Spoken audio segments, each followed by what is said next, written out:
கம்பன் அடிப்பொடிகள் ஐயா ரொம்ப பெரியவங்க.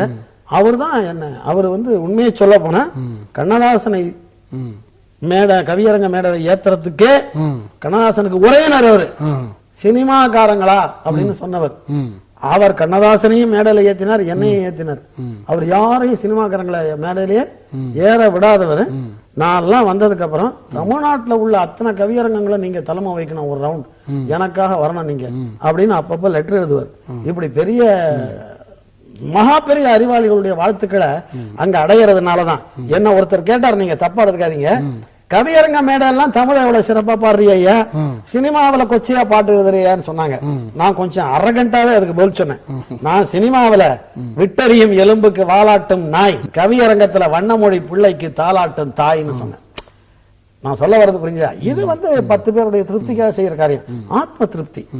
இது இந்த இலக்கிய ஈடுபாடு கண்டிப்பா வேணும், எல்லா திரைக்கவிஞர்களுக்கும் வேணும். இது கண்டிப்பா அப்படி அந்த இலக்கிய ஈடுபாடின் காரணமாக சினிமாவிலையும் இங்க இருக்கிற இயக்குநர்கள் நம்மள ஒரு கவிஞர்னு மதிக்கிறாங்க.